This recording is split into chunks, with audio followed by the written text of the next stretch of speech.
What's up, everybody? Welcome back to the Engage 8 podcast. I'm here with my host, Josh and Mike, and we're going to get started with the AFC West and the NFC West for our division preview today.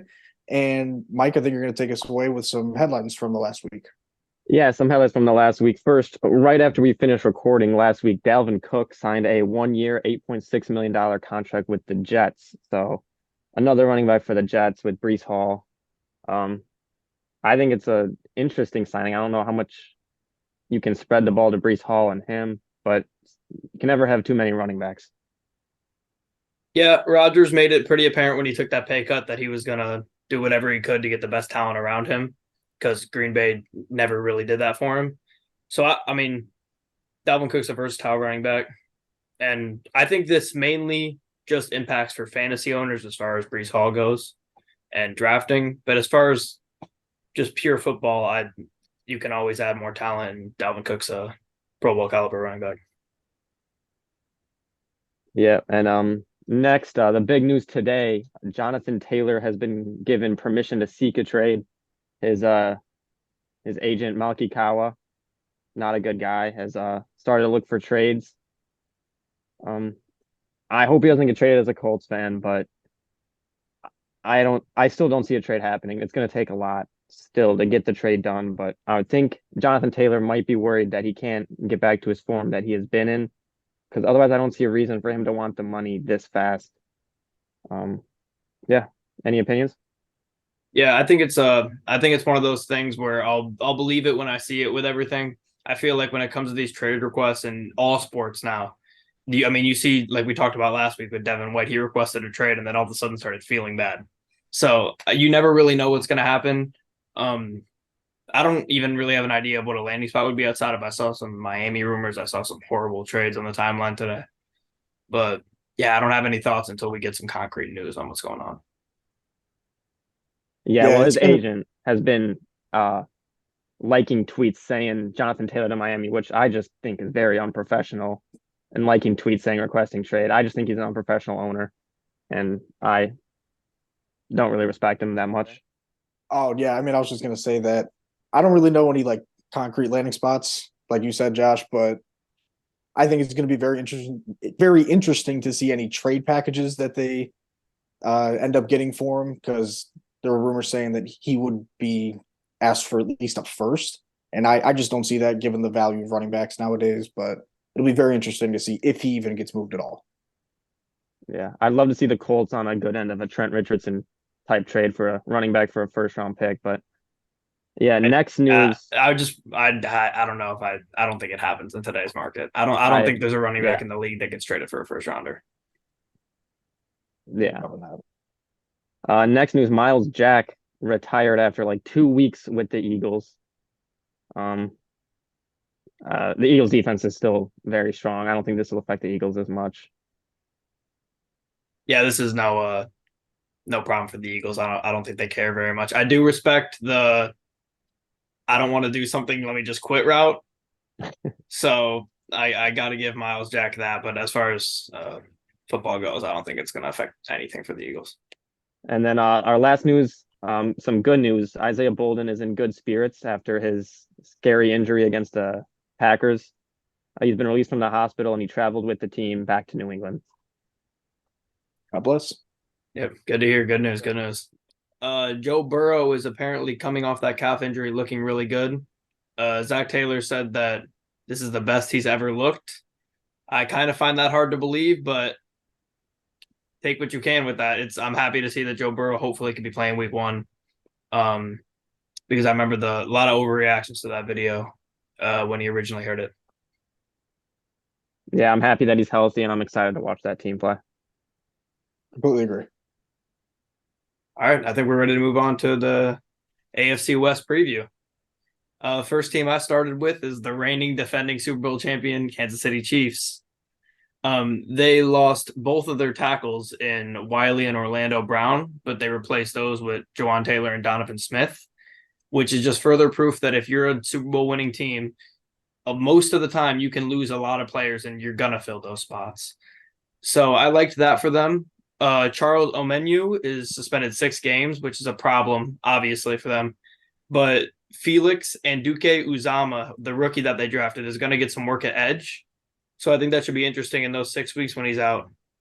Another big part of this team that I think I'm a little bit worried about is the wide receiver group. They obviously drafted Rashee Rice, and I think he's going to really need to be a hit for them, especially in their first year without Eric Bieniemy. But at the end of the day, you have Patrick Mahomes, you have Travis Kelce. The offense is not going to be a problem. Yeah, honestly, building off exactly what you said, I have it in my notes here. If Mahomes and Kelce are healthy, they're going to be very difficult to stop, regardless of who the receivers are. But Rashee Rice has been a very pleasant surprise in camp from what I've read. And if Pacheco does want to take another step forward, even though he was a 7th-round pick, I think that they can add another dimension to that offense, to the running game, and even in the short passing game as well. Yeah, I'm worried about the receiver room, but I don't think it really matters because they have the best quarterback in the NFL there, so they're gonna move the ball. They have the best tight end, maybe in NFL history. I mean, as long as Kadarius Toney can stay healthy, I think he'll be a very good wide receiver 1 for him. It's been interesting to watch Justin Ross after he was out all last season, missed his rookie season, see him play in preseason. He's looked all right. Their offensive line, like you said, Josh, they lost both their tackles, but they were able to replace them pretty solidly, and they still have a solid offensive line. So this offense is going to have no problems. I'm just worried about the defense with Chris Jones not being at camp. Yeah, Pacheco year 2, I'm very excited for. I mean, overall, it seems like most running backs that we plugged into this Chiefs offense over in the Mahomes era, Clyde Edwards-Helaire, Kareem Hunt, it's always worked, and it's always been a very highly touted position at running back in that offense. So I'm very excited to see that. Chris Jones has missed all 28 days of training camp, or I think it might be 29 now, but he's not gotten paid, and it looks like the Chiefs are not going to pay him, which is a problem. We've said a lot on this podcast that most of the stars this offseason that are asking to be paid do deserve to be paid, and it's a problem that he hasn't been paid yet. And then another thing coming out of camp I saw was Mahomes was highlighting the DBs and the O-line. The O-line doesn't shock me at all because it's a very talented unit. It's probably a top 10 unit in the NFL, or will be again. And then the DBs was interesting to me because the DB room isn't super talented for the Chiefs, but it kind of makes sense given the wide receiver core that the DBs would be looking good in camp. So I don't know what to take from that, whether it's a wide receiver problem or if it's a DB or the DBs are overperforming. But that seems like the big rumors coming out of Chiefs camp. Yeah, especially with the lack of talent that they have and being very unproven in the receiver room, you would think that even with Mahomes at quarterback, the DB room would kind of be winning a lot of those battles. But I also want to see how the Chiefs offense responds to losing Eric Bieniemy in the offseason. I don't know exactly how big of an impact he has on their offensive play calling, their play styles in general, but seeing him leave is definitely going to have an impact. But I'm very curious to see how big it's going to be. Yeah, the enemy leaving, and I think Matt Nagy is our offensive coordinator now, so it's interesting to see if he can be a great offensive coordinator because he wasn't a great head coach. But back to Chris Jones, I mean, you said they need to pay their stars. You have to. It was very interesting to see movie director Michael Bay, crazy that he's the one who was like golfing with Chris Jones, and he posted a picture and said Chris Jones just quit the team. Yeah, so I saw that. That was wild. So I don't know if he actually quit the team. There was a GoFundMe set up by someone to pay Chris Jones, and so Chiefs fans obviously want him. I mean, the team wants him. I thought about donating myself. I think he deserves it. He deserves it. It's hard though when you have that good of a team. Sometimes it's hard to pay your guys. Yeah, it is hard to pay your guys, but I think when you have an offense that's as talented as the Chiefs have been for this whole era, I think you absolutely have to keep your best defensive player happy. I think that's no question because you lose him and then stuff starts to fall apart. Like I talked about the Omenu 6-game suspension earlier. And then if you don't have Chris Jones to start the season, I love George Karlaftis, but if he's getting doubled, then I think the pass rush could be in a tough spot. So those first 6 weeks, I think, could be a little bit questionable for the Chiefs on the defense end. Yeah, I completely agree. The foundation of any defense really starts with the front seven, and Chris Jones is one of, if not the best defensive tackles in the league, and losing him is Just it's like taking out the foundation of a building. It's just not going to stand anymore. Yeah, I think this will be another Chiefs team where, maybe first 5, 6 weeks they struggle, maybe lose a game or two that they shouldn't, and then they just develop. Their young guys develop. I like you said, Josh. I think Felix Uzamoa. I really liked him from Kansas State, the edge. I think he'll become very good for them, and if he can play alongside of Chris Jones and Carl Optis, that would be very good for their defense. But I just think this team maybe it struggles first 5, 6 weeks, but I expect them to win the division and get to the AFC Championship for I don't know, is it sixth straight year, fifth straight year? Yeah, I think it's 6. Yeah, it's 5 or 6. But yeah, it looks like Felix is going to start at edge week 1. So that'll be interesting, especially if they don't have Chris Jones. A weak pass rush going against the top O line in the league in the Lions. Ben Johnson, months to prepare. I think some people could be surprised on opening night, but if you guys don't have anything else to say about the Chiefs, we can move on to the Chargers. Yeah, I'm good with that. Alrighty. The Chargers, their adds and losses for me, I had very few notable ones. They did add Eric Kendricks, and then they drafted Quentin Johnson from TCU, who I absolutely love as a prospect. And then they drafted Tuli Tupelotu, the edge, in the draft. So I think kind of a weak offseason for them. Obviously, their biggest thing was let's lock down Justin Herbert. Let's figure out our offensive coordinator situation. And they decided to keep Staley, which I know a lot of people were, maybe it was emotions coming off that big choke loss against Jacksonville. But a lot of people were calling for his job, say he kind of does too much sometimes on the field, which he does. But now he's got another year to prove it. And he gets Justin Herbert with 3 great weapons and Keenan Allen, Mike Williams, and Quentin Johnson. And now I'm seeing that they're playing Mike Williams primarily in slot in camp, which I think is really interesting to put a guy like Mike Williams in slot with Quentin Johnson and Keenan Allen on the ends. I think that could be a lethal offense. Yeah, speaking of their offense, they also lost Joe Lombardi as their offensive coordinator and brought in Kellen Moore from the Cowboys. I think that's going to do nothing but benefit Herbert. And after seeing what happened last year, their offense going stagnant in the second half of that wild card game, I think it's going to be good to get some fresh blood in there and see what really happens on that side of the ball. Yeah, I think Kellen Moore will help this offense. And I mean, this offense has a lot of weapons. It's got maybe the best. It'll be tough to beat those first 3 wide receivers in Mike Williams, Keenan Allen, and Quentin Johnson. But I mean, Gerald Everett's also a very solid tight end. They have one of the best running backs in the league in Austin Eckler, even though he is getting older. But like you said, Josh, I was very high on Quentin Johnson, and I think him in this offense might be very good, and especially to let him learn under Keenan Allen a little bit. I'm just excited to see how he develops over the years. The offensive line, it has some question marks, but it's solid. It gets the job done. They have very good pass protection, very good, but they struggle in the run game a little bit. But with this offense, they're going to be passing a lot, so it's going to be good for them. Yeah, I mean, it's just off pure size, it's going to be hard to run man at all against this team. I can't off the top of my head think of any team in the league that has 3 DBs size wise that are going to be able to match up with those 3 receivers for the Chargers. So I think they should, for the most part, be torching people on offense. And I don't know if maybe I missed you mentioned it, but also Austin Eckler, who hasn't gotten paid yet, but Austin Eckler was one of the top backs in the league last year, if not the top back. So we're talking about a highly, highly talented offense. The defense, on the other hand, is also super talented, but the interior D line is a little bit shaky. I have mixed feelings about Sebastian Joseph Day on their D line, but I mean, we're talking about edge rushers and Joey Bosa and Khalil Mack, and then you got Derwin James, J.C. Jackson, Asante Samuel Jr.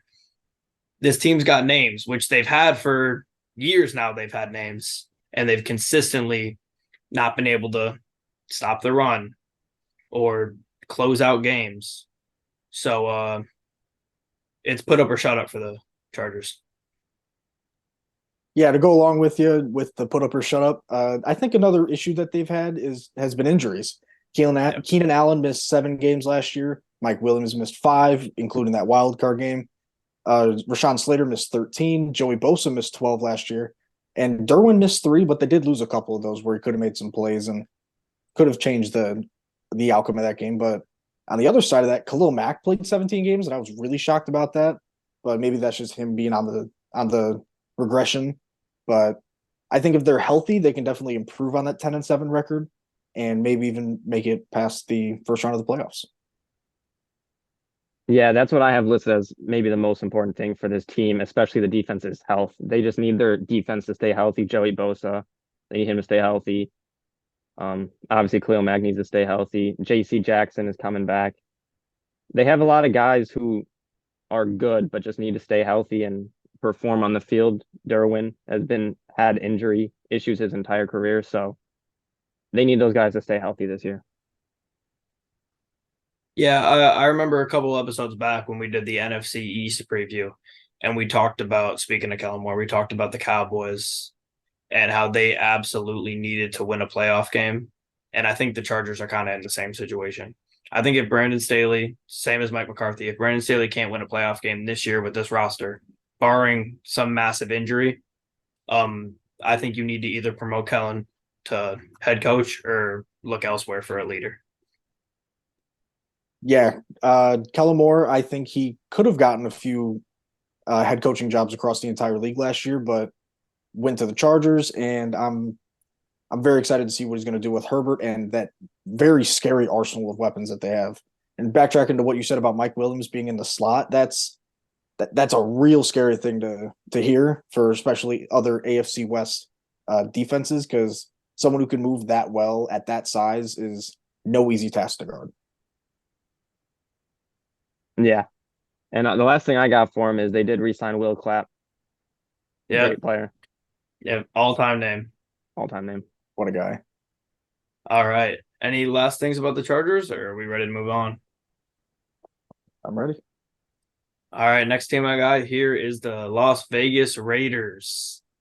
Ads for them, Marcus Peters, Jimmy G, who they have now to be their new quarterback. They picked up Austin Hooper, the tight end, Jacoby Myers, and DeAndre Carter to add to the receiving core. They got Epps, and then they went and they drafted Tyree Wilson, the super long athletic edge from Texas Tech. They got Michael Mayer, the tight end from Notre Dame, and they also picked up Byron Young and Aiden O'Connell as well. So for their losses, obviously they lost Derek Carr to the Saints, which is their whole reasoning behind getting Jimmy G. They traded Darren Waller to the New York Giants. Excuse me. They lost Clellan Ferrell, who I'm sure they were probably happy to lose him. And then other losses here, I have Denzel Perryman, Rock Ya-Sin, Foster Moreau, and Jared Stidham. Overall for this team, weak O-line, weak interior defensive line. I saw that Byron Young is looking to move up on the depth chart at tackle as far as how he's been playing in camp. So I think that could be good. I think a lot of teams in the situation as the Raiders, you want to, I mean, it's complicated because they have guys like Devontae Adams and you don't want to waste his career. But at the same time, they're in a position where you should want to play your young guys because you don't have much talent in a lot of spots, like I said, interior D-line. Yeah, building off that D line, I don't really know what to make of their edge rushers either. Yeah, they got Max Crosby. He had 12.5 sacks last year, but Chris Jones, they went out and got him. And outside of that big Mac Jones stiff arm against the Patriots, he only had 4.5 sacks and didn't really make many splash plays, to be honest. So either they're going to hope for a resurgence, or I'm thinking they're going to finish around that 6-11 record, or even worse again next year. Yeah, don't disrespect Max Crosby, but Chandler Jones, yeah, I think if those who can stay healthy, they'll be a very good defensive end just duo. But the big news today that we didn't talk about in the news segment was that Josh Jacobs is expected to return before week 1. So getting your best player on your team debatably back, that's big for him. I think he might have been the best running back last year. They have a solid O-line. It's not great. It's not great by any means, but they still have Devontae Adams, the best receiver in football, possibly. And so they have weapons on offense, Hunter Renfrow in the slot. They did lose Waller, like you said, Josh. But I don't expect much from this team. I have been hearing from my sources with the Raiders that Jacorian Bennett, the cornerback, has been looking very good in camp. He's got been mentored by Marcus Peters, one of their additions. He was playing great. I think he got hurt, though. He's very fast. So that's a sneaky guy that can come and be a very good corner for them and help that secondary. Yeah, I'm worried about Jimmy G, man. What I've seen from Jimmy G, as far as the reports go from camp, is that he's been not been performing very well, which concerns me, considering the weapons that he has. Obviously, the offensive line. I personally don't think the offensive line is okay. I think the offensive line is pretty weak as far as we stack it up to a lot of the other O lines, especially in a lot of the teams we're talking about today. But yeah, I mean, he's got the weapons. Austin Hooper's a good tight end. You have obviously Devontae Adams, who's one of the best receivers in the league. He's been playing without Josh Jacobs, obviously, which is a problem. But it it doesn't. It's really a prove it year to see if Jimmy G can perform outside of the system that he's been a part of between Bill Belichick and then Kyle Shanahan, two of the greatest coaches in the league, and will probably go down as two of the greatest of all time. And now he's got to go with Mike McDaniel, which has been notoriously rough as a head coach. And I don't know, I'm pretty low on the Raiders in general. Yeah, I'm in the same boat as you. Jimmy G's just taken a big downgrade in terms of the weapons and situation around him. Devontae Adams is probably going to be the best weapon he's ever played with, especially with Adams going from Rodgers to Carr and still producing at that elite level. I expect a little bit of a dip, but that's because Garoppolo doesn't have the biggest arm. But in the short game, he's probably going to rack up 110, 115 catches again. And Hunter Renfrow, he's going to be a nice little compliment to him. But Josh Jacobs getting him back is going to be really nice. And that O-line, they're just going to have to be okay. I don't think they are, but that's just what they have to hope for right now. Yeah, their O-line's okay, but their O-line is pretty good at doing what they like to do, which is run the football. That is their strength. Aiden O'Connell has looked very good in camp. I just wanted to give him a shout out. Purdue football guy. Yeah. Yeah, I think that would actually be pretty cool if we did see AOC get some starts in Vegas. If they lose a lot of games early and it's obvious that they're going to be out of it, one, there's always the option of trades. I mean, you got guys like, and to piggyback off what Mike said, don't disrespect Max Crosby. I wasn't trying to. Max Crosby's the best player on this team. Oh, by far. Including Josh Jacobs. He's the best player on this team. I wouldn't say by far, but him, Jacobs, and Adams are definitely three best. Devontae too, yeah. Deep drop off after those three, though. It's going to be, if they do end up holding on to Max Crosby and don't trade him, depending on how the season goes, a future of Max Crosby and Tyree Wilson is a really good start to build a team, because obviously Chandler Jones' time will come. But Tyree Wilson is just a big, long arm DN. And there was a lot of mock drafts where he was going way higher than he did. There was mock drafts where he was going 3 or 4. So I love that pick for the Raiders. And they pulled the classic team that's not in a good spot, just drafting best player available, because they obviously, DN is maybe dead last of needs on this team. But I love Wilson. I'm happy that he's back at camp. Yeah, if Tyree Wilson can even get a little bit out of what's left of Chandler Jones, then that's going to be a major win for the Raiders. Him and, like you said, Josh, him and Crosby, they're going to be real scary for years to come. But they got to shore up that interior to help with the run game and some interior pass rush. And kind of sidestep a little bit to Jimmy G. He almost just didn't be a part of the team because of all of his physical issues. That signing almost fell through, and they would have had to maybe go QB at what they pick 7. They might have had to go. They might have had to go QB with that, and we don't know if that would have been Levis or if they even would have moved up for Richardson. But I think Jimmy G with the Raiders, it makes a little bit of sense with the type of offense you have going on there. But to think that almost didn't happen, I don't know where they would be without him.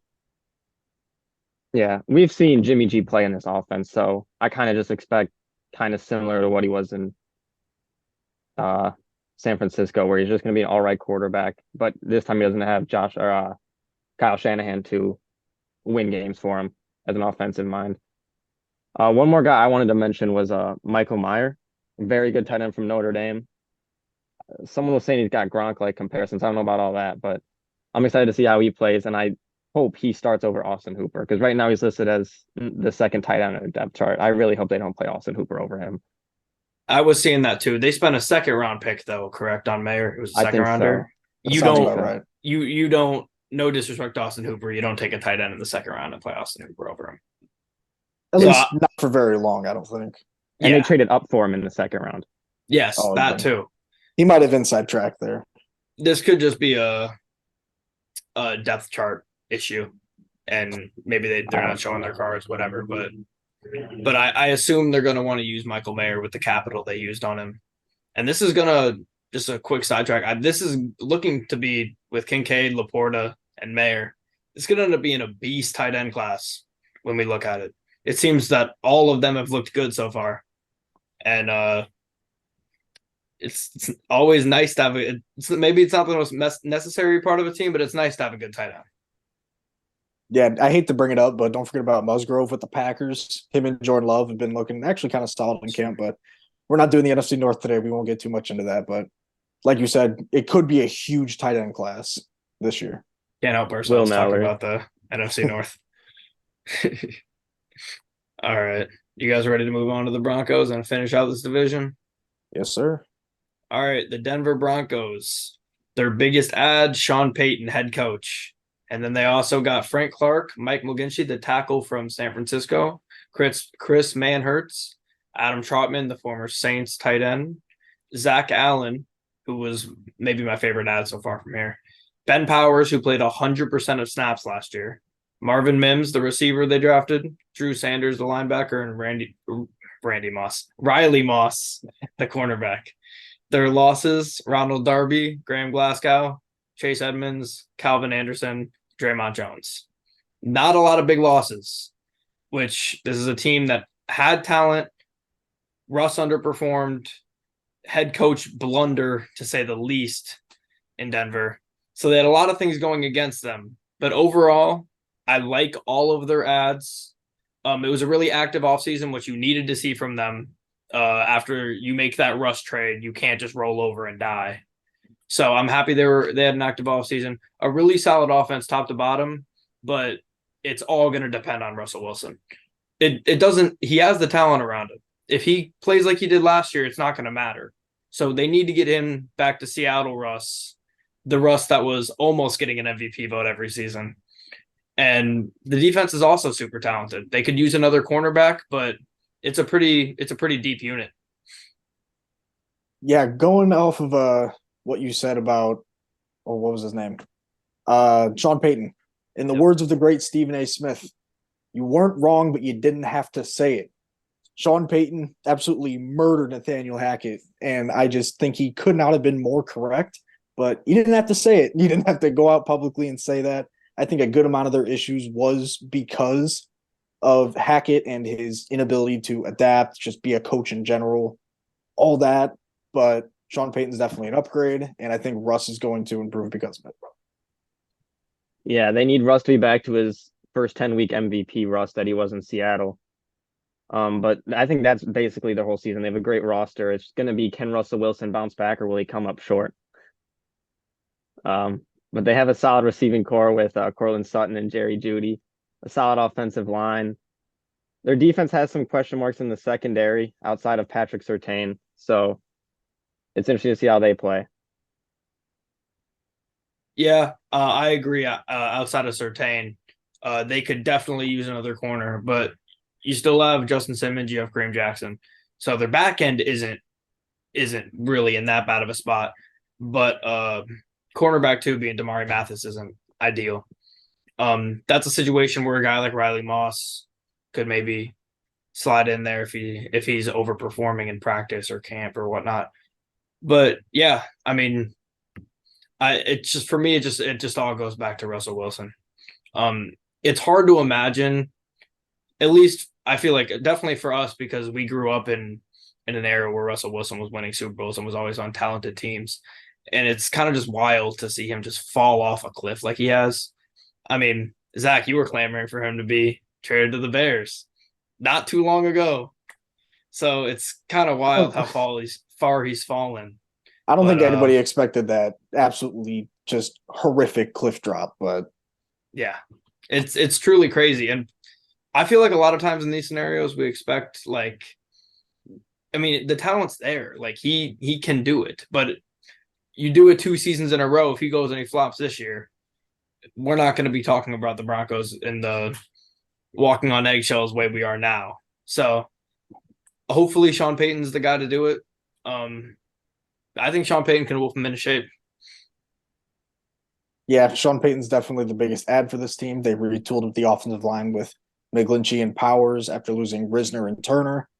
But I kind of want to look at the receiver room a little bit. Tim Patrick, he's out for the year with a torn Achilles, but he's had 700 plus yards in each of the last 2 years. And that's a lot of yards that you got to make up from a wide receiver 3.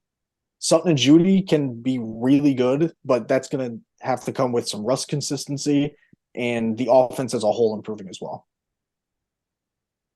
Yeah, I'm hoping in their tight end room, kind of like it was with the Raiders. I really hope they signed Adam Troutman in the offseason.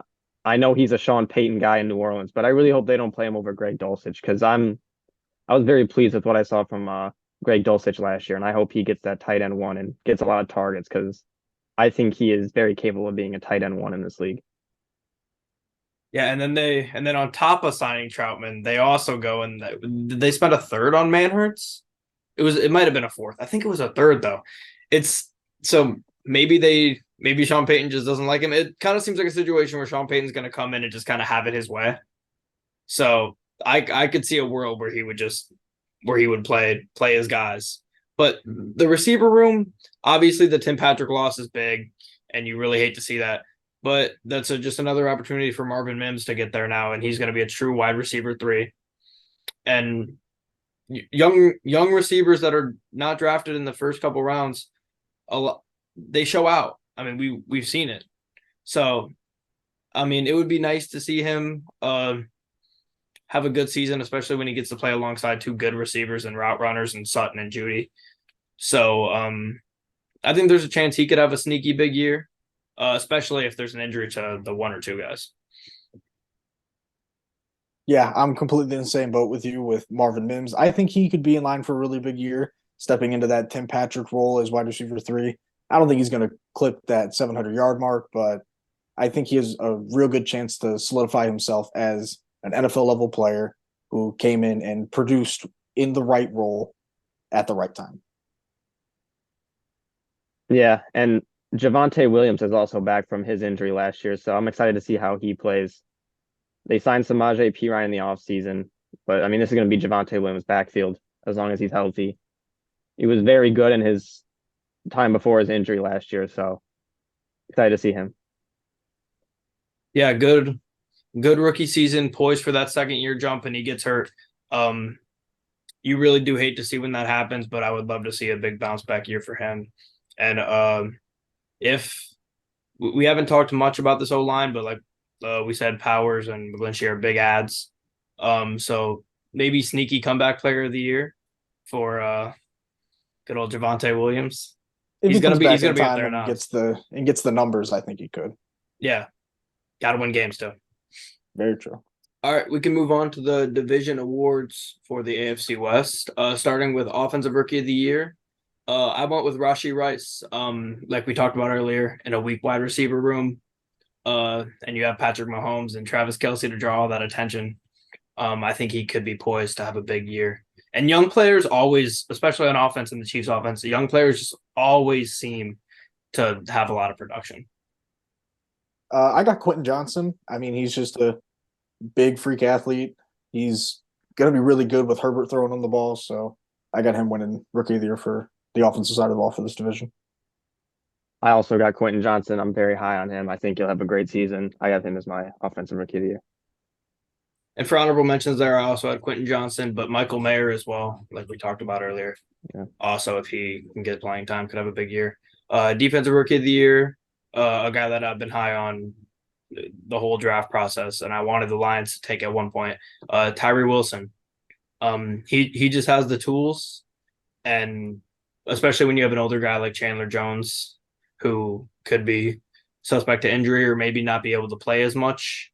I think he could get in the rotation and definitely get some sacks. Yeah, I got Tyree Wilson for the exact same reasons you do. Um, you can really plug him into any team and he'll produce pretty well, or I believe he will produce pretty well. But on the Raiders, learning from Chandler Jones, it's going to be really good for him for the future. Yeah, I have a couple names. Felix Uzamoa, the Chiefs defensive end, and also Jacorian Bennett, if he can be what I've been hearing. But I have Tyree Wilson also as my defensive rookie of the year for this division. Also, run stopping too. Those big long arms, you could definitely drag some running backs down. Offensive player of the year. Gonna go with the greatest tight end ever touched the field, Travis Kelce. There's not really much explanation for this or my MVP pick, but he's going to go out there and he's going to produce way more than every other tight end does in the league, as he does every single year. I got Justin Herbert winning Offensive Player of the Year. I think him and the new OC will really mesh well together. And yeah, Kelsey's really good. Great, actually. But I think Herbert's going to take this one this year. Better than great. I also have Travis Kelce as my offensive player of the year. I mean, he's undoubtedly the best tight end in the NFL, and he's got the best quarterback in the NFL. So he's my offensive player of the year. All right, for defensive player of the year, I was a little shaky about this pick because, like we said, the cornerback room isn't great. They have good safeties, but I went with Pat Surtain. I like the fact that they have improved their pass rush, and I think that can help him a lot with not having to chase guys down for long periods of time while the opposing quarterback's in the pocket because the pass rush can't get there. So I think that's going to help him a lot, and he's one of the best young corners in the league. He is just as good as Sauce Gardner and doesn't get the praise that Sauce Gardner gets. I think you could argue that Surtain's the best corner in the league, but that's a story for another. That's a story for another day. But you could argue a lot of guys for this award in this division. You got Joey Bosa if you think he's going to bounce back, Khalil Mack if you think he's going to just get a reinvigoration of youth. He played all 17 games last year. He played all 17 last year? That I was shocked about that too. Yeah. I did not know that. But you can go Bosa, Mack if you think he's going to have a resurgence, or Surtain. That's also a great pick. But I went Chris Jones. I think if he plays, he's the best player on that defense by a long shot, and he really shows it every single week. Yeah, in terms of Pat Surtain, as Devontae Adams once said, he's not ready yet. So I'm going to go different. I'm going to go with Max Crosby as my defensive player of the year. I just think he's one of the best defensive ends in the league, and I think he's going to have a lot of production. I was considering Chris Jones, but if we don't know if he's playing or not, I don't want to pick Chris Jones. I'm going to go with Max Crosby. I was going to add that Chris Jones note as well. If Chris Jones was paid by now, that would have been my pick. But it's tough to say that he's going to be the player of the year, and then if he just goes and sits the whole season. I just don't see them not paying him. Like, how do you not pay someone who's won 2 championships with you? I don't get what he has rightfully deserved. I don't get that. No, I'm with you. I don't understand it at all. But it seems like the reports are that they're adamant about not paying him. So I don't know how you go and you give everybody else the money, and then when it's time, you're like, all right, let me cheap out on defense. But yeah, I guess we can move on to MVP, which we should be unanimous here. Patrick Mahomes, best player in the league. He's gonna do it again. O-line, like we said, they lost their tackles, but they get 2 tackles that are better than a lot of the tackle pairs in this league right back. So I got Mahomes. It's Patrick Mahomes, man. Shocker. I have Mahomes as well. Best quarterback in the NFL. I got Mahomes. All right, awesome. I'm happy we were on the same page there. For a second, I was a little bit worried with the way Zach was looking. But all right, we're good to move on to the NFC West now. Actually, do you guys want to go over standings real quick for the AFC West? We can knock that out real quick. All right, cool. My standings were Chiefs in first. I have the Broncos actually in second. I think Sean Payton is he's proven, and it's all like we talked about. It's all on Russ. Chargers third, but I mean I'm back and forth with them and the Broncos, and then Raiders in fourth. I'm in the same boat as you. Chiefs 1 and Raiders 4, but Chargers and Broncos, you could really flip flop between both of them depending on how high you are on Russ and Sean Payton. But I have Chargers at 2 and Broncos at 3 to round that out. I'm with Josh. I have the Chiefs at 1, the Chargers at 2, the Broncos at 3, and the Raiders at 4. A little bit of breaking news. It's not big, but Yeah, hit Ian it. Rappaport has said that the Colts are looking for, I want to say, a first round pick or 2 seconds, and the Miami Dolphins are exploring it. You said So 2 seconds? I think it was 2 seconds. See, I could Multiple see that. twos. The Says Dolphins multiple have been twos. giving up picks too, haven't they? With Yeah, Chubb and Ramsey and I mean, Ramsey was only a fifth, and I think Chubb was a first and maybe a little bit extra. But when teams like them and the Rams are willing to give up picks though, and the ties with Jonathan Taylor's agent for some reason in the city of Miami. Yeah. I think those are good enough ties. But okay, ready to move on to the NFC West. yeah, I started with the San Francisco 49ers. They add Javon Hargrave. They add Clelin Ferrell, who we mentioned earlier from the Raiders.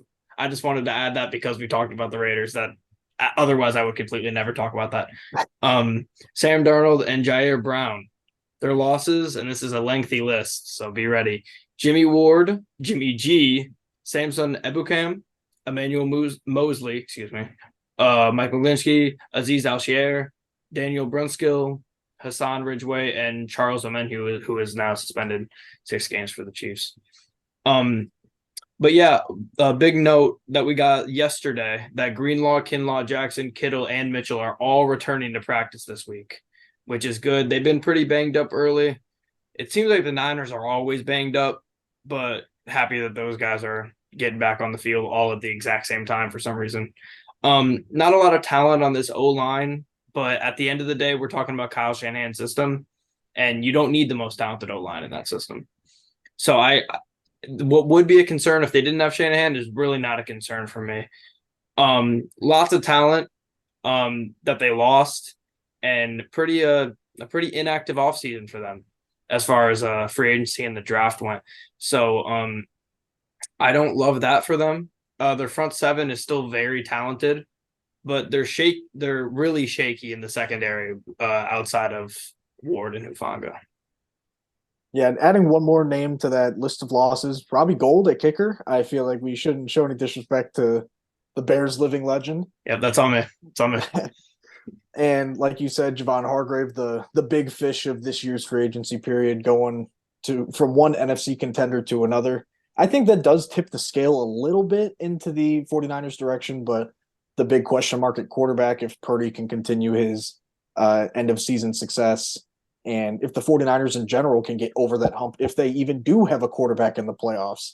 So adding CMC at the trade deadline, that was huge, but as long as the quarterback, whether it's Purdy, Lance, or Darnold, if they can be a solid distributor to their insane plethora of weapons, they will be a top 3 team in the NFC regardless. Yeah. Adding one more loss to the list of losses, they lost D'Amico Ryans, their defensive coordinator. Yes. And so that is what worries me about the defense. They got a great defensive line. That's not really an issue. They got great linebackers, but I want to see how they can hide their weaknesses in the secondary. They lost a couple guys, Emmanuel Mosley, Jimmy Ward. I'm interested to see how that'll affect their secondary, like I said. But their offensive line, like you mentioned, Josh, it's not great, but Kyle Shanahan is just, in my opinion, he might be the best coach in the NFL. I think he is the best coach in the NFL. And he'll do a good job at hiding their weaknesses on the O-line. And then their receiving room is just, it's very good with Deebo Samuel, Brandon Ayuk, Jawan Jennings, and Christian McCaffrey. You could call him a receiver. Kittle. Very good offense. And Kyle Juszczyk, a fullback, which I love, a good fullback. Yeah, speaking of their weapons, I remember seeing a couple months back, or maybe a month back, whenever OTAs first started, that Kittle said he really expects a big year out of Brandon Ayuk and that he's seen a lot of him over the summer. So I'm excited to see how Ayuk is. He's always been a really talented receiver. Obviously, he's had to be number 2 to Deebo, arguably number 3 in the offense, or 4 with McCaffrey and Kittle now. But I could see him being having a really solid year, especially with all the gravity going to all those other stars that I just mentioned. Just to touch one more time on their offensive line, if you take Trent Williams off this offensive line, this might be a bottom 5 to 10 unit in the league, really. Like it's not a talented offensive line, but you don't take Trent Williams out, and he's one of the best tackles in the league. So they have that going for him, as well as Shanahan. And like you said, Mike, about the secondary without D'Amico Ryans, it's really, really shaky. So the front seven is as good as it gets in the league, but a lot of unproven guys in the secondary, and that could loom large when you play teams with a good O-line that you can't just get to the quarterback right away. Yeah, to shout out a couple superstars on this team, Trent Williams, Fred Warner, Christian McCaffrey, arguably three of the best players at their given positions. When you have guys like that all across the board, you're going to win games, and you're going to get a lot of splash plays that can turn like 1 to 2 score games into like real quick blowouts. And with their plethora of weapons, like I said earlier, Debo, Kittle, CMC, Ayuk especially, he's a very underrated route runner and just receiver in general. And I'm very excited to see what he does with all this praise that he's getting from Kittle and other teammates of his. But Shanahan, he's always been a really good coach, really good play designer. He can get his guys in spots, especially moving Trent Williams of all players in motion and getting him moving. That's scary. So I think they're still going to be a very good team regardless of who's at quarterback. Yeah, the quarterback position is the main question, which I think they got their guy, Brock Purdy. He looked great last year. You feel bad for Trey Lance. He never really got the opportunity. He's only thrown like, what is it? It's like 500 career passes throughout. It's like high school, college, and the NFL, which is just not a big number. And then Sam Darnold too in there, who early in the season I was hearing that he was starting looking great, and now he's listed as third on their depth chart. So that's interesting. But I think Brock Purdy is the guy, and as long as he's healthy, I think he'll be the starter and be a solid quarterback for him. Yeah, about Purdy, I was just going to touch on that. I've been seeing that he's throwing a lot of picks in camp, but Shanahan said he's not worried about it or anything, and that he thinks it's just a little bit of rust. Was there not at one point in the offseason where we were like, Brock Purdy's coming back like week 10, and all of a sudden he just played in the preseason game a couple of days ago? It's wild to me how quickly that recovery process went, though. But good for him. I'm happy that he's going to be back on the field. I like Purdy. Trey Lance is there. If we go 3 or 4 years down the road and Trey Lance never really plays a good amount for the Niners, and the Niners didn't win a Super Bowl in that time, that trade's going to be looked at as one of the worst trades we've seen in a long time, trading it for Trey Lance. So Dolphins did some good work with that one. Yeah, exactly. Then that's why they're able to be able to trade picks for Chubb and Taylor and Ramsey, because they've made other good trades.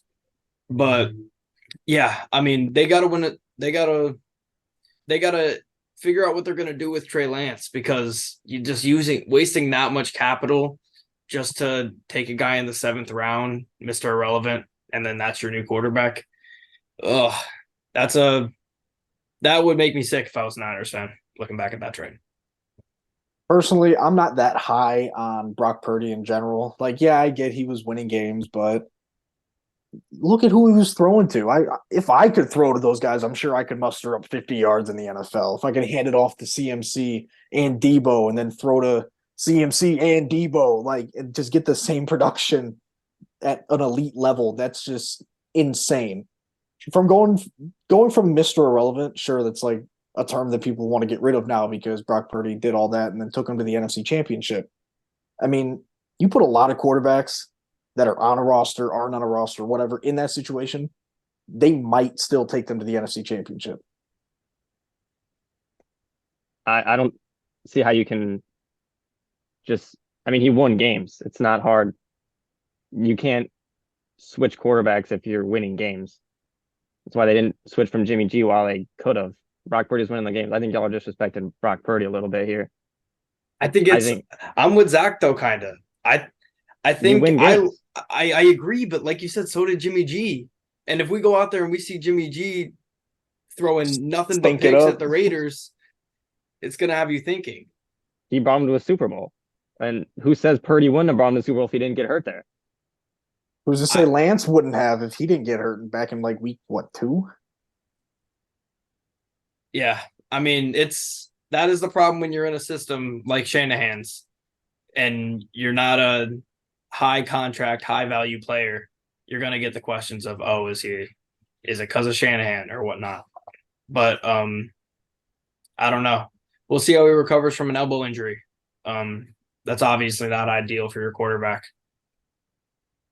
Yeah, that was a really fast recovery. Like you said earlier, I was shocked to see that he was like back and throwing and even playing in the preseason game. That was real quick turnaround for what seemed like a very almost devastating injury to someone who was really hot at the time and just like you said, Mike kept winning games. So I was shocked. I didn't even know he was going to play. I was just watching NFL Network and I was seeing the highlights and I'm like, what are we doing here? He's back now. I didn't even know he was practicing yet. So that's good for them though, because like we talked about, Lance has not looked good. And I guess you have Sam Darnold though, who last year had a couple good games. Something. I mean, I would like Yeah. to see Trey Lance go somewhere like Washington, maybe, just to see I like him that. see him with Dotson and Terry. I mean, yeah, we talked about the East a while ago, but His weapons aren't the problem though. well, yeah, but I mean, It's definitely I not. want to see him air it out to people, not just like those screen passes and hand it off. Yeah, it's fair. He's got a cannon on. I'm not gonna lie. Yeah. All right. You guys ready to move on to the next team here? Shout out Willie Snead for the 49ers. I hope he makes the team. Ball State legend. All State Love that legend. guy. All right, for the Seattle Seahawks, the biggest. Oh, I don't know if it's the biggest hat, but I love the fact that they got Bobby Wagner back with the 12s in Seattle. They pick up Devin Bush, which I think should be interesting. A guy that was once very talented and very highly touted, has not had a great post-injury career, but now he gets to go sit behind Bobby Wagner, who's one of the best middle linebackers of all time. So I think that could be very good for him. They also get Jaron Reed, Evan Brown from the Lions, who is a versatile interior offensive lineman. He can play center. He can play both guard spots. They get Julian Love, the safety, and then they go and they have a good draft class. They get JSN, they get Devin Witherspoon, and they get Derek Hall. So I like their overall haul. They lose Shelby Harris, they lose Rashad Penny, Quentin Jefferson, John Abram, Marquise Goodwin, and Tease Tabor. So not too many notable losses for a team that overperformed last year and made the playoffs. One of the best offensive skill position units in the league. When you look at DK Metcalf and Tyler Lockett and now Jackson Smith and Jigba, Kenneth Walker. I mean, it doesn't really get much. There is better offensive units, but they're up there for sure as far as skill position goes. But their O-line outside of Cross and Brown is pretty pitiful. So I think that could be a big problem for a quarterback who's not. I mean, Gino moved around a little bit last year, but he's not the most mobile quarterback in the league. They got a very deep secondary, but I could see if we're doing a season review months from now, I could see us looking at this defense as a whole not performing well, and the secondary probably shouldn't get that blame for that. But they're going to end up playing they're going to end up chasing some guys around with a weak pass rush. I mean, I've really only got two things to say about the Seahawks. One, if Gino can really like continue this whole like resurgence and they wrote him off and he's not going to write back, but if he can continue that, they can be a really good team and they can be within a game or two of San Fran come December and maybe even challenge for the division. And last year they hit a home run in the draft. They were hitting on first, second, third round. First, second, third, fourth, like every single round they were hitting home runs. This year, I think they did the same thing. Witherspoon, Smith and Jigba, Hall, Charbonnet, they got good players for where they selected them, and I think they can all make a solid impact from the second they hit the field in week one. Yeah. I think the Seahawks looks like they had a very busy offseason, a lot of moves, a lot of draft picks. I love what they did in the offseason, especially in the draft. But one thing I am interested to see is K9, Kenneth Walker, and Charbonnet, how those two are going to split the running back position, because I love Kenneth Walker, and Charbonnet is a very good receiving back. So I think they have one of the better running back rooms. And I feel like today we've been talking about a lot of teams with a lot of good receivers and just skill position players, because they also have maybe some of the best three receivers in the NFL receiving room with Smith, Najigba, Lockett, and DK. One big thing I have for them is when is Jamal Adams going to come back to help this defense? Because they definitely need Jamal Adams back. They have very good corners and very good young corners in Devin Witherspoon, Tariq Woolen, Julian Love, Quandre Diggs. So they have a great secondary. I'm just worried about how they will generate pressure because they don't have a lot going for them, I feel like, on the D line. Yeah, you hit the nail on the head for me. They have no pass rush and they need Blitz Boy back. At the end of the day, that's just what they need. You need to be able to put pressure on the quarterback. They're luckily for them, they're not in a division with good offensive lines whatsoever. So that I think will benefit them a lot. But and then like you said about K9, this is a team that or an organization for some reason is just obsessed with drafting running backs. I mean, they take K9 when they still had at the time, I'm pretty sure Carson hadn't gotten hurt yet and they had Penny. And then obviously they don't have either of those guys anymore. And then they draft Charbonnet this year. But they're willing to go high draft picks on running backs, which we'll see how that works out for him. But K9 has been out with a groin strain. It doesn't seem like it's super serious, but he hasn't been practicing. So maybe if he doesn't get back for week 1, maybe we could see some Charbonnet action, which we'll see how that goes. And then the biggest thing I've been seeing from camp is Geno Smith's been clicking with his stars, which as he should be. I saw that. I don't know if you guys saw the JSN almost touchdown the other day. That was pretty sick. I saw somebody say that, did he get in? Lockett would have scored on it. Yeah. And I beat just Diggs, don't believe it. But. Yeah. There you go. But yeah, JSN is he's the second best receiver on that team. Whether he gets the second most snaps behind Lockett or not off rip, that's to be seen. But I love their draft. I was a big JSN guy coming into the draft or into the few weeks coming up to the draft because I was pounding the table for the Bears to trade back and take JSN because they needed to get Justin Fields a guy. And Seattle getting him at 20 is absurd to me because he just has potential to take over a game from wherever he lines up as a receiver. And I'm very excited to see what he does with Lockett and DK, who are both very good and honestly not talked about enough. And another not talked about enough star, Jamal Adams, like you guys were just talking about. I mean, he's one of the more forgotten superstars of the league. I feel like we just don't see him anymore, partially because he's injured, but he just kind of gets lost in that like muck, whatever you want to call it, of a defense that Seattle has had. They added a lot of names to the secondary, and if he comes back healthy, that defense can be really good on the back end, but it all comes down to the pass rush too. Yeah. I've said what I'm worried about with the defense. With the offense, like you said, Josh, I'm worried about the interior offensive line. It's not great. Their tackles were both draft picks last year. They looked all right last year, and I expect them to develop and be better than they were last year. And then Geno Smith, I believe he can bring them back to the playoffs, but it depends if he can play like he did last year or if he can play better. I think if he plays like how he did last year, they'll make the playoffs again. And I hope he does. I hope he still doesn't right back. Yeah, I feel like we haven't even fully talked about enough about the fact that Tyreek Woolen and Devin Witherspoon as your 1 and 2 cornerbacks is going to be it's a luxury for them. Is it Tyreek or just Reek Woolen? I was shocked to see that now it's Reek Woolen on the depth chart, but I don't know what he's going to be. I'll call him what Joe Buck calls.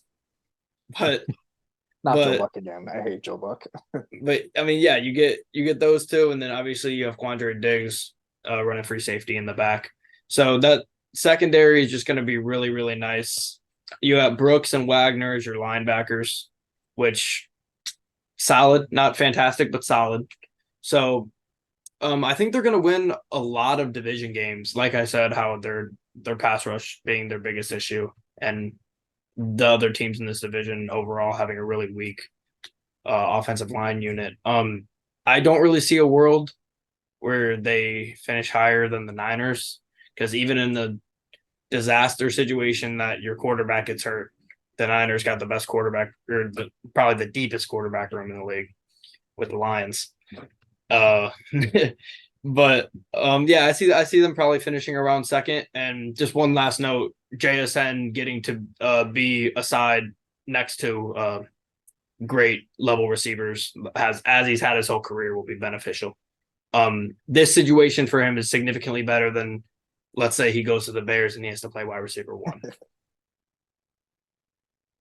I get that. This is an ideal situation for him. Witherspoon, Woolen, they're going to be a great duo. Not really much else to say. They're going to be second in the division in my eyes because Rams and, oh God, the Cardinals, they're going to be pitiful in my opinion. But I guess we could talk about them next if you guys are ready. Yeah, I'm ready to go. Yeah. All right. For the Rams, the Rams. They sold out for a Super Bowl. I think that's really the main takeaway I have from looking into the Rams is they sold out for a Super Bowl. But this team now is really, really low on talent outside of Aaron Donald and Cooper Kupp and Matt Stafford. So they had John Johnson, Alika Witherspoon, Demarcus Robinson, Steve Avila, and Byron Young. Tough. Yeah, tough to say the least. Yeah, they lose Jalen Ramsey, Allen Robinson, Baker Mayfield, Bobby Wagner, Ashawn Robinson, Matt Gay, Nick Scott, Greg Gaines.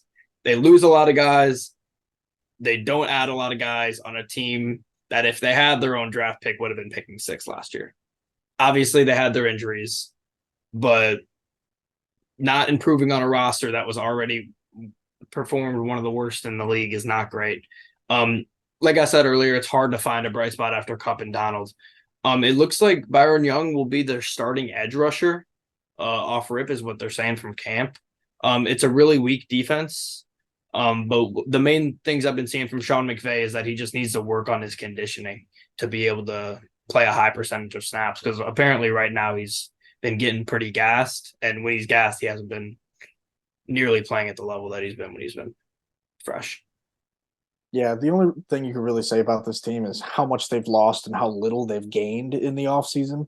Sure, they went 5-12 last year with injuries to all Stafford, Donald, and Kupp. And Donald even maybe hinting towards retirement a little bit in the offseason with the whole Twitter bio stuff. But losing Jalen Ramsey for only a 5th-round pick, that's got to be a nasty punch to the gut. Losing Leonard Floyd, Bobby Wagner, it's losing a lot of good to great players on that defense, and can't replace them with just anybody, and that's what they seem to be trying to do. But it wouldn't shock me to see them as sellers at the deadline, moving Kupp and Donald for a first or 2 apiece, maybe just at the end of the year eating that Stafford contract and cutting them, or maybe just moving them for another 5th-rounder because that's what they love to do. They're gonna have to eat that contract. Yeah, it's a nasty one. So it's not looking great in LA, but like you said, they sold out for that Super Bowl. It's going to be hard to see them really doing anything meaningful on the winning side of the ball in the next 5 or 6 years, to be honest. Yeah, this team's just not very good, that offensive line. It's going to be interesting to see if they finish worse than the Cardinals, 2 bad teams. We'll talk about them next.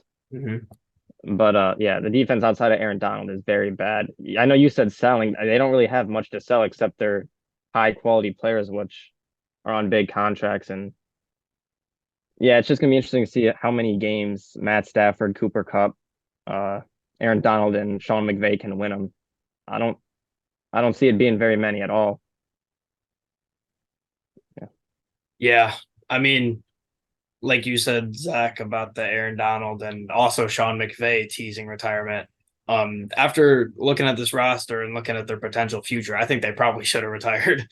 To be completely honest, yeah, I would too. If the Rams don't win that Super Bowl the last second against the Bengals, we're looking at some of the moves they made in the past couple of years as just, again, like we talked about with the Trey Lance, just horrible trades. But that's the price you pay when you sell out for a Super Bowl. So it's really hard. I know it seems like a lot of people in the media want to be like, oh, wow, the Rams, they made some horrible moves, but it's hard to say that when they did. They honestly weren't bad. Yeah. If they didn't win the Super Bowl, yeah, they're bad, but they did what they wanted to do. To a T, they won the big game.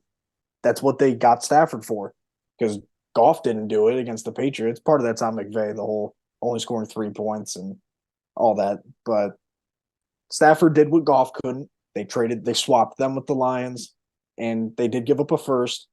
I don't think they were picking.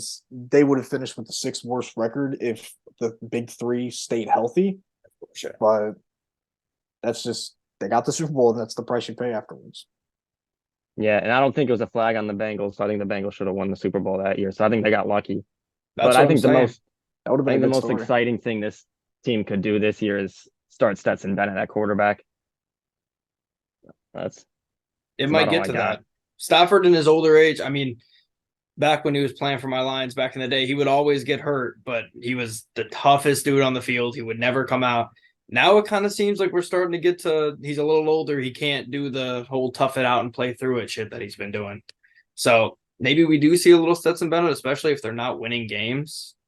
But just to touch on that trade again, you look back at the Stafford and Goff trade, and it's hard to imagine, even in Stafford's Super Bowl year, that Goff would have been that much worse. Worse enough to give up 2 first-round picks and what is now a top 10 quarterback. And now Stafford isn't even a top really 15 quarterback anymore. So they don't win that Super Bowl. You're looking at the Lions as geniuses. But the price you pay. I think you can still look at them as not even the Lions, just the trade in general. It was win-win for both sides for sure. Lions Because they went won out the Super Bowl. Because they won. 100%. That's the only reason why the Rams were even considered like winners in that part of the trade. But the Lions, they got an extra first, and that pick was top 6 when they were fighting for a playoff spot in December in the Extra last week first. of the year. Two It was first, two extra two firsts? first, 2/3 in golf. Well, was it a first round like swap in that year? No. Two No, first, they just got 2/3 two in in general. golf. Oh wow. Yeah. Ugh, The picks are over now. The golf Stafford trade's over now after this year. gotcha. But yeah. 2 first, 2/3 and a top 10 quarterback for Stafford is This it's a thing's trade. just leaving a sour taste in my mouth. The future's not bright at all. I agree. Nothing really else I have for on this team. All right, and for our final team of the day, the Arizona Cardinals.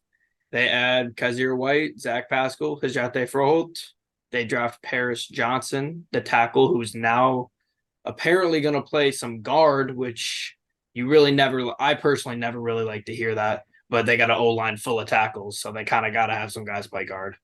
BJ Ojolari and Garrett Williams, the cornerback. They lose D-Hop, they lose Chosen Anderson, Byron Murphy, and Zach Allen. Their whole season really revolves around when Kyler comes back. It's really unfortunate to see a lot of the media slandering him when 2 years ago, 2021, those first 8 weeks and the season in 2020, he was playing great. One of the best quarterbacks in the league. And it's kind of seeming like the media is giving him this fall from grace that I personally really haven't seen. Obviously, you have the collapse in 2021, but he played great for the majority of that season, even during the collapse. So it really depends on when he comes back. They got edge rusher Zaven Collins. Apparently, he's looked very good in camp and is going to start. Pass rush is one of many weaknesses on this team. Like I said, Paris Johnson is going to play guard, which I really wish they would just play. You draft a player as high as they drafted him, you have to play them at their true Traded up for him position. too. That's what I'm saying. You have to play him at his true position. Flipping tackles from one side to another is one thing that can be learned. Maybe Paris Johnson has played some guard in high school or college. I didn't say anything about it, but him playing guard is interesting. And yeah, it's regarded as one of the worst rosters in the league, but with Kyler Murray, I don't think if they have Kyler Murray and I'm looking at their roster and the Rams roster, I'm taking the Cardinals. Even with the stars, I'm taking the Cardinals. The weaknesses are just more in the Rams roster. Yeah, I'm with you on that. But the whole Kyler injury aside, if your list of additions starts with Jeff Driscoll, I think you got some issues going on internally. So this team, it's thank for Caleb Williams. That's the agenda. They added Paris Johnson, like you said. Ojulari, I think, has some promise. And Michael Wilson, I've heard a couple of good things about him from camp too. So the rookie class has some solid potential, but this team ain't doing anything anytime soon, especially this year. And hopefully Kyler comes back and he's healthy. and maybe they trade the number one pick for a haul and then help out Kyler a little bit because of his like massive, nearly immovable contract that's got him locked down and until I think maybe 27 or 28. But if you somehow move that, then you got to go Caleb Williams and just tear it all down to the studs and rebuild from there.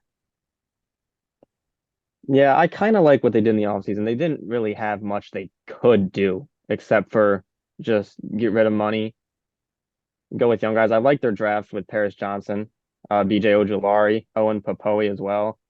I like the addition of Kaiser White to the linebacker core. I think with Jonathan Gannon coming in, I think they'll just play hard. I think they kind of know they have to get some culture in there. Cliff Kingsbury didn't really seem like a great culture guy. So I think Jonathan Gannon is just going to bring, explosives and some culture. Yeah, other than a couple players in the secondary, their secondary isn't very good. They got Budda Baker. Corners aren't great. They got Isaiah Simmons, who I see listed as a cornerback on their depth chart. I hadn't noticed that. That's very interesting. That was interesting to me too, yeah. But yeah, they have their offensive line isn't very good, but they have some guys. Paris Johnson, obviously they drafted. Actually, that's about it. But I'm telling you, it's a O line full of tackles. Yeah, and not great tackles, just all right. Yeah, I mean, I don't know how much we can trust these ESPN listed depth charts fully because everything I've seen is that Johnson's going to play is going to play guard, excuse me, and they've got him listed as starting right tackle here. So take the Isaiah Simmons thing, I feel like, with a grain of salt. But even if you don't count Simmons as a linebacker, they have a pretty solid linebacker room, which is something a lot of teams in the league I've noticed as we've gone through these division previews the past 3 weeks. A lot of teams don't have the best linebacker crew. So I think it's interesting for a team that's not super talented all around. But I do not agree at all with the tank for Caleb Williams thing. If you get the number one pick, I think you just trade it, or maybe you trade down a couple spots.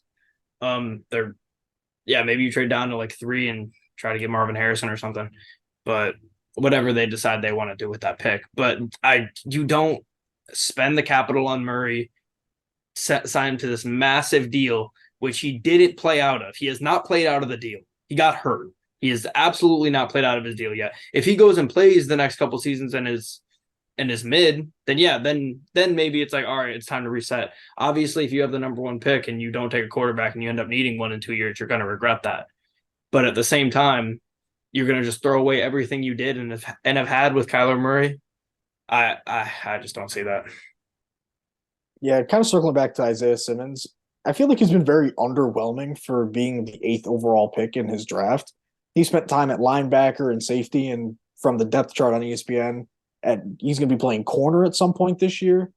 I mean, he's been very inconsistent at both spots for being considered a very versatile and physically gifted athlete coming out of Clemson, and he's just been underwhelming. And honestly, kind of going to the first overall pick potentially, if they get pick number 1 and they don't want to trade out of it and they love Kyler, why not take Marvin Harrison at 1? I mean, he's that good. I mean, I don't think it's that big of a stretch if they don't want to move off Kyler. Yeah, if this team got the number 1 overall pick, I wouldn't want to work for as a GM or anything. That'd be an awful job because that's a decision. Do you decide between a generational quarterback prospect or the guy you've already paid? I think that's a position that their GM's not going to want to be in. But I mean, they got a good receiving room. Not that good, actually. I mean, Marquise Brown's all right. Greg Dortch, he had a couple games last year where he looked really good. Rondale Moore, I've been hoping to see more of. I hope he gets the chance to shine this year. Well, like we said in his last podcast, Zach Ertz is back at tight end. James Conner, not the greatest running back. He can get touchdowns. I just don't see this offense doing that much, obviously without Kyler at all. Yeah, that's been a pretty depressing back-to-back teams here with the Rams and the Cardinals. But and we've been talking about the future this whole time, but that's kind of what you have to talk about with this team. In the event they do get the number 1 pick, I know it's like the mock drafts don't matter and the value doesn't matter, but taking a wide receiver at 1 is absurd. Because I don't think most teams would. You have the number 1 pick. Most teams in the league are gonna want Caleb Williams. So you at least trade down to 2. At least I think 2 would be fine with taking Drake rather than moving probably what's going to be another first just to move up 1 spot. But at the same time, the Cardinals got to. If I'm the Cardinals GM, like you were saying, it is definitely going to be a tough job. You have to keep your cards close to your chest.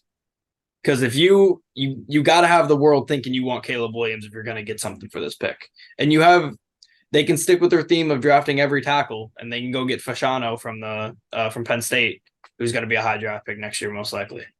So, I mean, they got options. I don't know. I just can't see them taking Caleb. I would be disappointed if they took Caleb Williams, but that means that some team is going to get blessed with Kyler Murray for probably they're going to get him for less than what he's worth probably. I mean, I talked about it last episode. Maybe Atlanta if Ritter doesn't work out. Oh Him with Bijan, Pitts, and London, that'd be pretty scary. Kyler on Atlanta, that's a Super Bowl team. I'm sorry, that's a Super Bowl team. Bold claim, but that roster, man. I can't not see it. That it's a good roster, and getting that massive of an upgrade in this hypothetical situation. Yeah, Kyler with an O-line and weapons. I mean, he's had scary. weapons, but an O-line. He's had D-Hop, and that's roughly it. Yeah. Hollywood Brown for half a season. Right. Yeah. I think the way this team kind of approached the offseason, it's almost like I feel like they almost would take Caleb Williams and move on from Kyler. Just the way they approach it, getting rid of D-Hop. That's just kind of how I feel. I personally believe in Kyler Murray. I think he can be a top 10 quarterback, top 7 quarterback. I think he still is a top 10 quarterback. Yeah. I don't think he ever regressed talent-wise. Well, it's going to be interesting to see how he comes back from a knee injury as a mobile quarterback. That's true. Yeah, I mean, this is a discussion that is only happening because of how generational Caleb Williams is.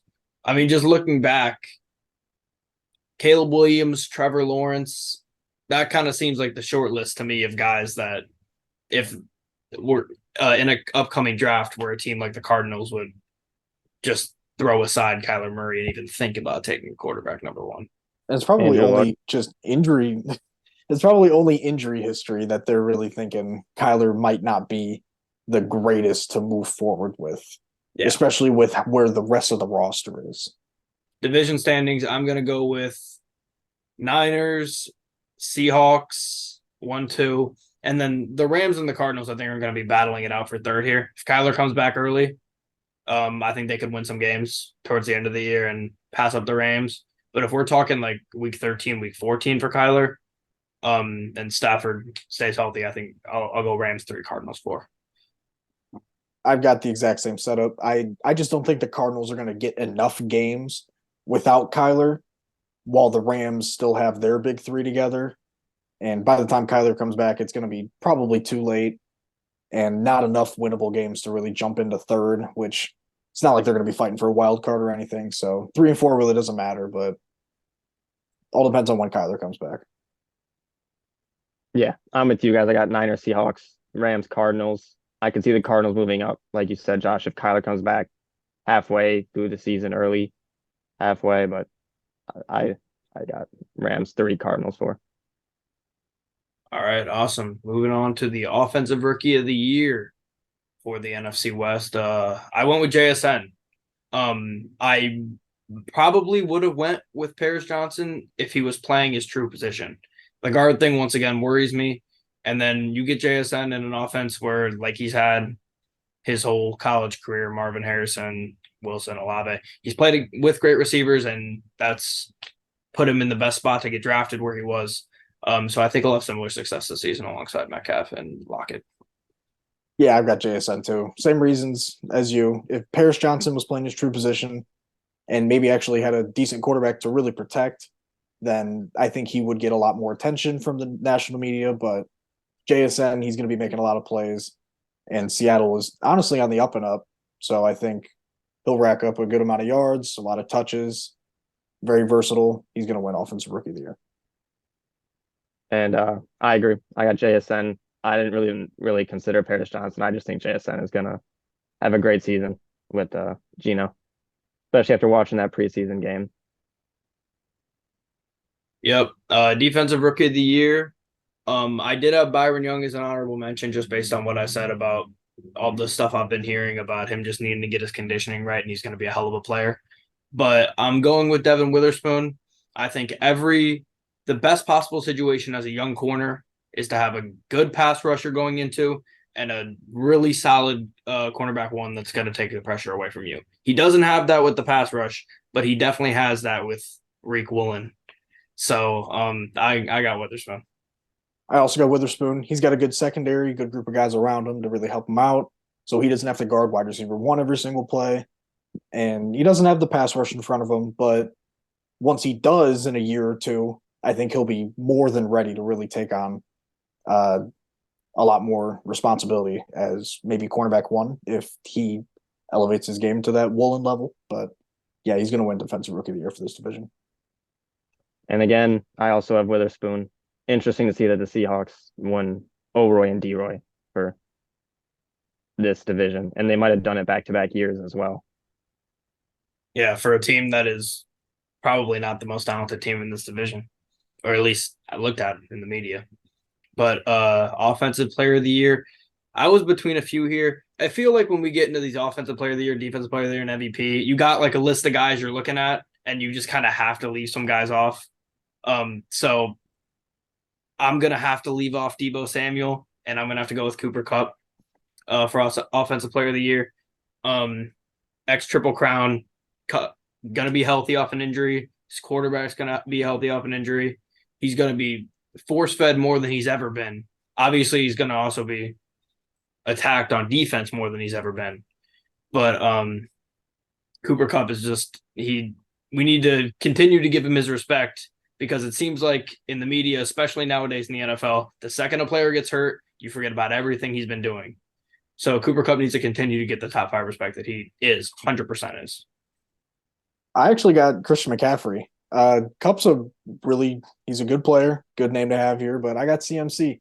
He can run the ball really well, he can catch the ball really well, and he can even throw it pretty well sometimes too.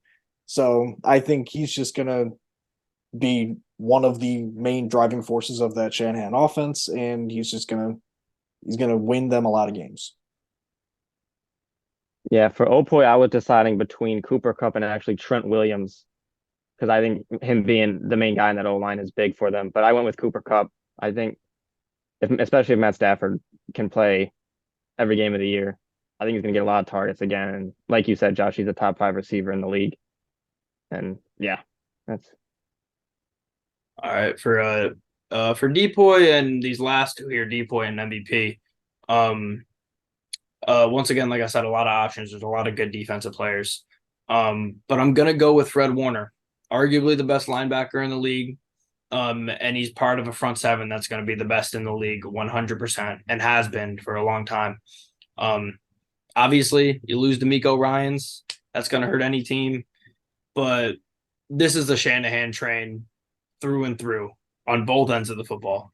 And Fred Warner's he's just that guy.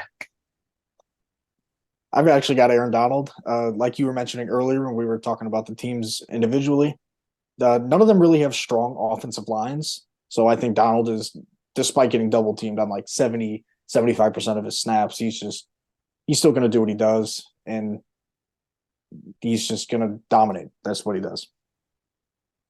Yeah, I feel crazy to not pick Aaron Donald because he's the best defensive player of our era. But I'm going to go with Nick Bosa. I think he's going to have a great year again with the Niners and rack up a lot of sacks. I'm worried that Aaron Donald he already gets double teamed all the time, but now there's not much help that he has at all.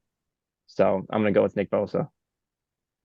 When it went for me choosing between the Defensive Player of the Year and MVP, I was between Warner, Bosa, and Donald just in general for those two awards. And I decided to go with Nick Bosa for MVP. My main reason with not picking Donald for an award is, one, he is, like you said, he's going to get doubled like he has been. And this is, like we talked about earlier, a significantly it's just an Aaron Donald show. Like they're gonna be able to throw two guys and maybe even sometimes a third guy at him. Like he's not gonna be able to produce with the gravity that he's gonna have, which will be the most of his career. Plus the fact that it kind of feels like he was 1 foot in, 1 foot out of football a couple months ago. So I think that's a fair concern. But to shift over to Nick Bosa, who I have as MVP, arguably the best pass rusher in the league. And he's playing with a lot of talented players, and they're not gonna be able to throw the doubles at him that they could throw at Donald in LA. So I went with Nick Bosa at MVP. Yeah, same here. Adding Javon Hargrave is going to take a lot of those double teams. Yeah, they'll still chip him with a tight end and running back every once in a while, but he's going to probably be in the running for Defensive Player of the Year for the entire league. But for this division, I had him winning MVP. For MVP, I had Christian McCaffrey just because I think he's going to be most of this Niners offense. They got Debo, obviously, but I think Brock Purdy, we saw how good Christian McCaffrey was after the trade to the 49ers last year. I think he's going to keep doing what he did last year and win MVP of this division. All right. Any last notes before we wrap this up? Not really. I'm just excited for next week. Big episode coming up. Yep. Next week, we're doing the NFC and AFC North. I'm a Lions fan and Zach is a Bears fan, so we've been pretty excited for this one for a while. Might get heated. Yeah, might get heated. Remember to follow us on our socials. They're on the screen for Twitter or X or whatever you call it.